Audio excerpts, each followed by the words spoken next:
The Power of Awareness. Chapter 21, Free Will, written by Master Teacher and Mystic Neville Goddard in 1952. This is a reading of Chapter 21, accompanied by commentary and explanatory understanding given by imagination coach and instructor Robert Meade. Free Will. This chapter from Neville has shocked many because Neville states that when it comes to making your goals come true, in actuality, you can do nothing. Do nothing? How can we get something from nothing? Especially confusing when just 3 chapters before, in chapter 18, entitled Be Ye Doers, he stresses that you need to be a doer of the work. So how can we correlate these thoughts? Some actually feel that Neville was often in disagreement with his own teaching, that he had opposing thoughts about the same things that need to be accomplished in our life and how to go about doing it. 2 opposing thoughts, or can we make sense of them? We're going to make sense of how we can be doers of the work and yet do nothing, and how the answers to that, understanding that and applying it, will make all the difference in your success and how to achieve your every desire. Chapter 21, Free Will. The question is often asked, what should be done between the assumption of the wish fulfilled and its realization? And here's the shocking answer. Nothing. What did Neville mean by nothing? He follows this shocking statement by stating, it is a delusion that, other than assuming the feeling of the wish fulfilled, you can do anything to aid the realization of your desire. You think that you can do something. You want to do something. Actually, you can do nothing.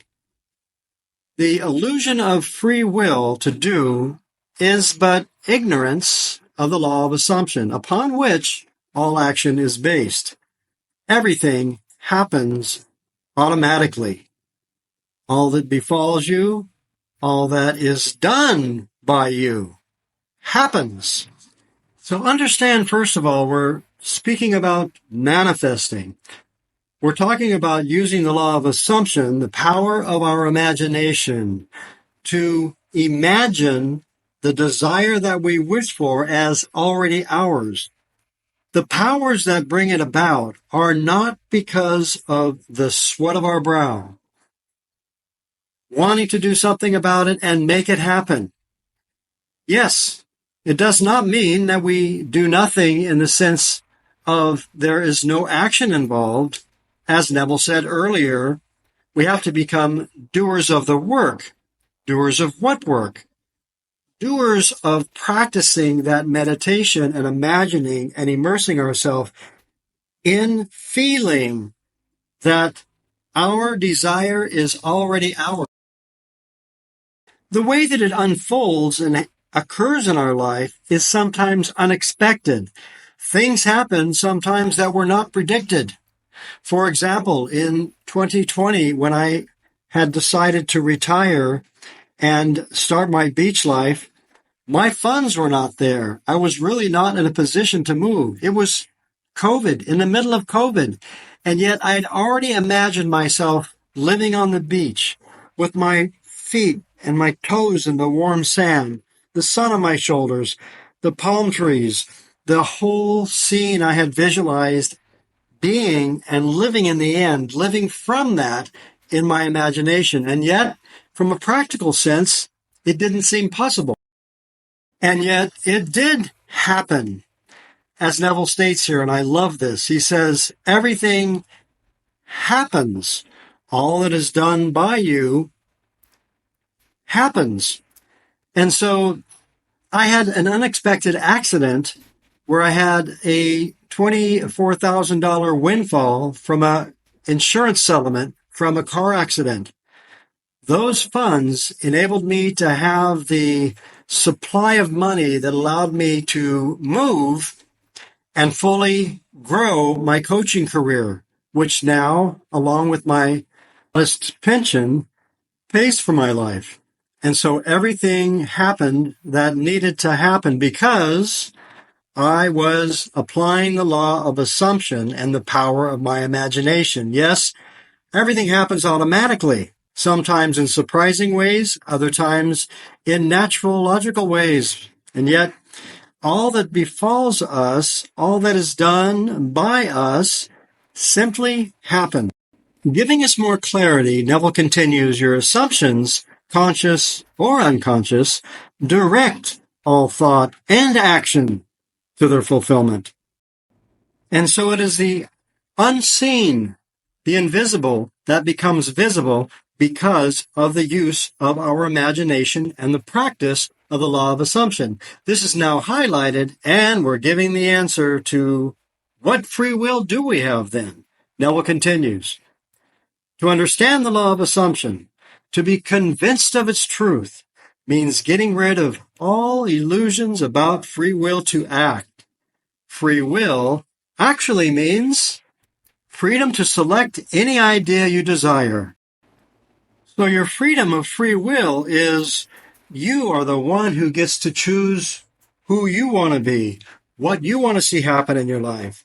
The goals that you want to achieve is up to you, and you have the freedom, the free will to select or choose the goals you would like to see happen in your life.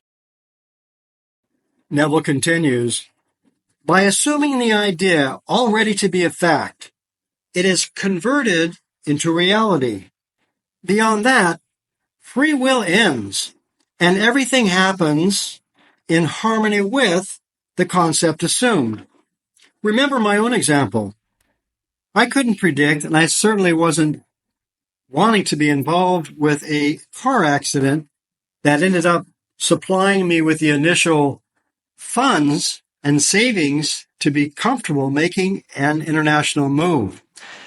Also, it was during COVID. Everything was shut down. There was no way, no logical reason to move. Everybody was locked down and masked up.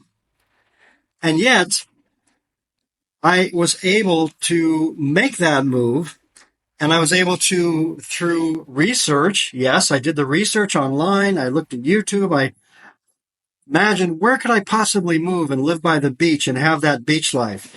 I had already become in my mind and heart Beach Bobby living on the beach. Things unfolded for me, and I ended up moving to Playa del Carmen, Mexico. Mexico being, as it turned out, one of the only countries that was open at that time, if you recall. I hungered for that life. I imagined myself as that person having that life.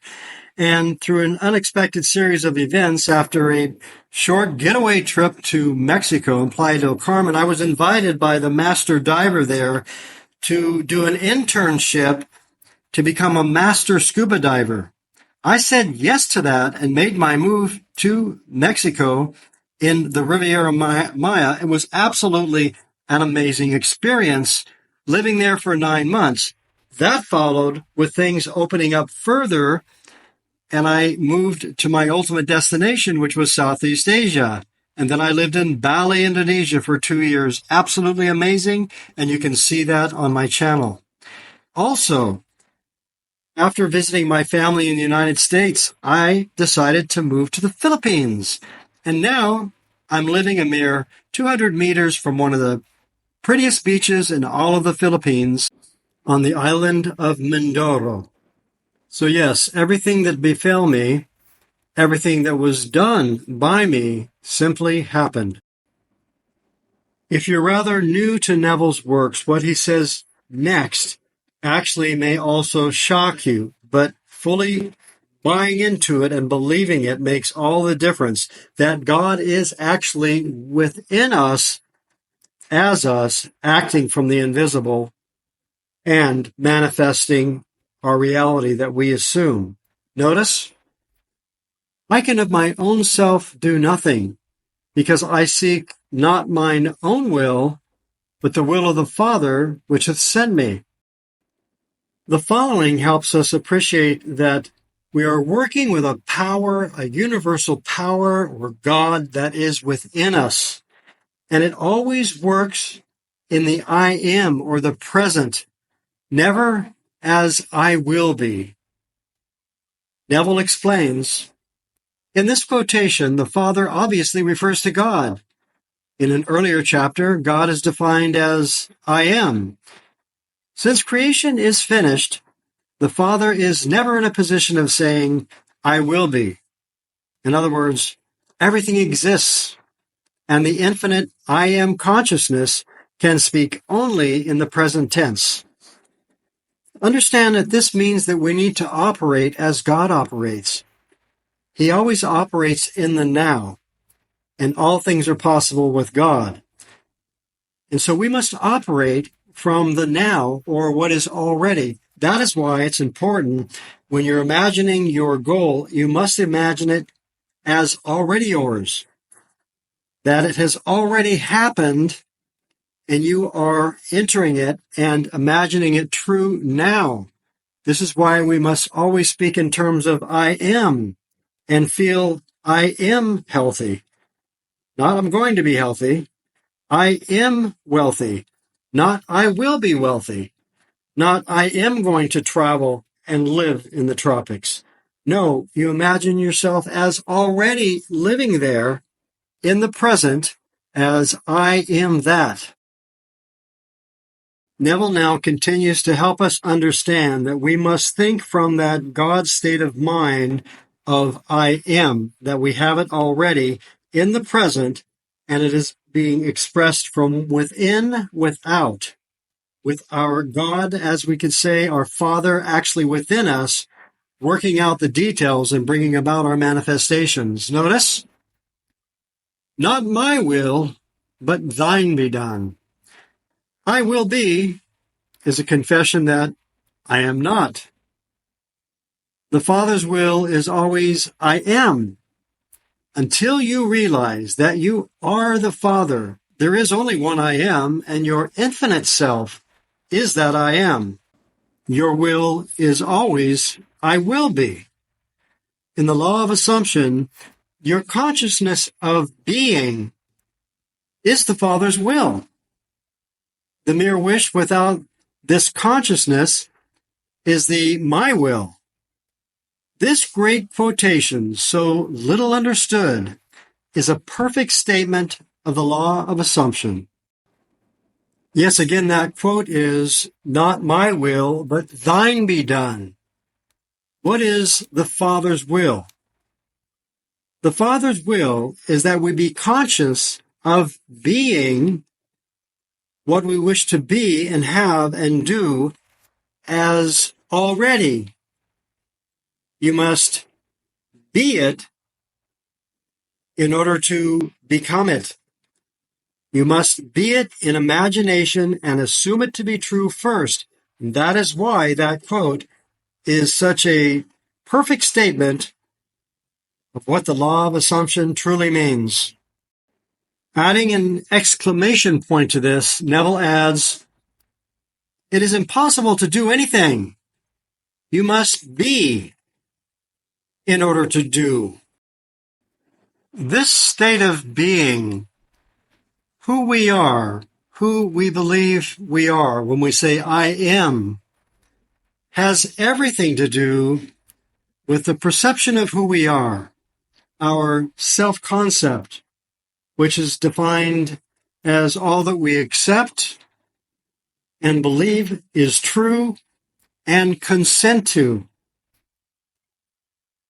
Notice, if you had a different concept of yourself, everything would be different. You are what you are, so everything is as it is. The events which you observe are determined by the concept you have of yourself. If you change your concept of yourself, the events ahead of you in time are altered. But thus altered, they form again in a deterministic sequence, starting from the moment of this changed concept. You are a being with powers of intervention.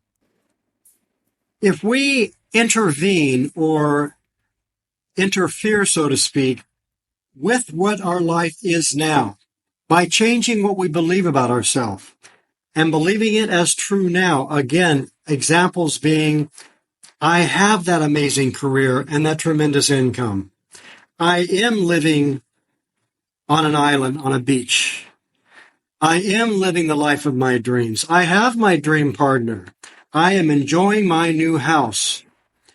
I have a great relationship now with my children.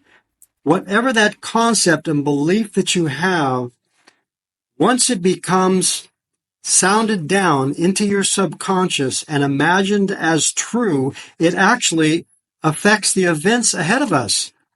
It determines a new sequence of events that will unfold for us by our changing our beliefs and concept of ourself. Yes, you are a being with powers of intervention which enable you, by a change of consciousness, to alter the course of observed events.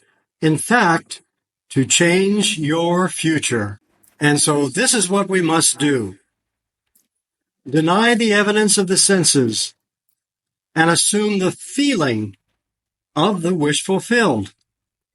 Inasmuch as your assumption is creative and forms an atmosphere, your assumption, if it be a noble one, increases your assurance and helps you to reach a higher level of being. What a rich way of putting it. It forms an atmosphere. Yes, it actually puts you in that vibration of where your realization exists and helps draw it to you because you are on a higher level, a different self-concept, and a change of consciousness.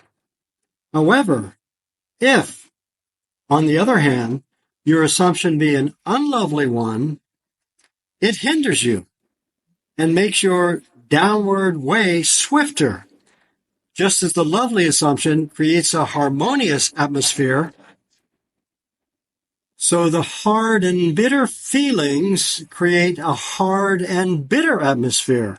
Therefore, whatsoever things are pure, just, lovely, of good report, think on these things. Yes, and this is the true power of our free will to select what we will allow to come into our mind and hearts, to choose what we wish to think about and dwell on. Because we become what we think about. We become what we believe to be true about ourselves. And therefore, Neville continues, this means to make your assumptions the highest, noblest, happiest concepts. There's no better time to start than now. The present moment is always the most opportune in which to eliminate all unlovely assumptions and to concentrate only on the good. As well as yourself, claim for others their divine inheritance. See only their good and the good in them. Stir the highest in others to confidence and self-assertion by your sincere assumption of their good, and you will be their prophet and their healer. For an inevitable fulfillment awaits all sustained assumptions. So we're encouraged to not only imagine good for ourselves, but for others, and imagine the power that you have then to help influence and encourage your friends, your family members, those that you want to influence to be the best that they can be and have the life that they desire. We can also do that through our assumptions, which is absolutely amazing. Neville gives us that winning feeling and understanding by saying, you win by assumption what you can never win by force. An assumption is a certain motion of consciousness.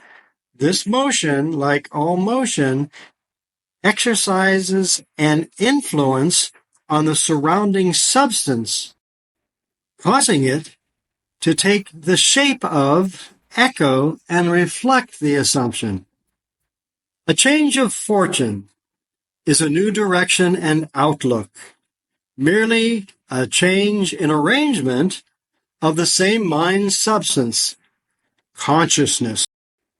Neville now makes clear what we can do as a doer of the work and the producer of the results that we seek by stating, if you would change your life, you must begin at the very source with your own basic concept of self. Outer change, becoming part of organizations, political bodies, religious bodies, is not enough. The cause goes deeper. The essential change must take place in your own concept of self. You must assume that you are what you want to be and continue therein, for the reality of your assumption has its being in complete independence of objective fact and will clothe itself if you persist in the feeling of the wish fulfilled. And this goes back to the 3 steps that are mentioned in chapter 19. Desire, knowing what we want, and assuming and imagining that we are already that, feeling it to be real, and taking that into our subconscious through the practice of the meditations on imagining it true as we fall asleep. And we have to continue doing that. As he says, continue therein. Even in your waking hours, you must continue to imagine, take moments to reaffirm that you are that which you want to be. And so that feeling, if persisted on, will bring about that wish fulfilled. Continuing, when you know that assumptions, if persisted in, harden into facts, then events which seem to be uninitiated, mere accidents, will be understood by you to be the logical, inevitable effects of your assumption. The important thing to bear in mind is that you have infinite free will in choosing your assumptions, but no power to determine the conditions and events. You can create nothing, but your assumption determines what portion of creation you will experience. Yes, we have free will, and that free will is to choose or select the goals and desires that you would like to achieve in your life, and then believe them as already true by using the methods and processes of the law of assumption. And by doing so, you will experience one of those infinite possibilities that already exist for you, because we know the creation is finished and you get to select what portion of it you would like to experience through the law of assumption. In brief review, what have we learned? That we can do nothing to aid the realization. In other words, the how, the conditions, the way things unfold for us are often a surprise. And sometimes they're logical events that unfold. But however, the main point is that those results come about because of your practicing the law of assumption. I hope this has helped you and deepened your understanding, and I look forward to our next coverage of Chapter 22 in the Power of Awareness. For further education and application of the law of assumption, please see my playlists in the description, and you can also click on the videos I'm offering you now for further information and application, and I will talk to you again soon.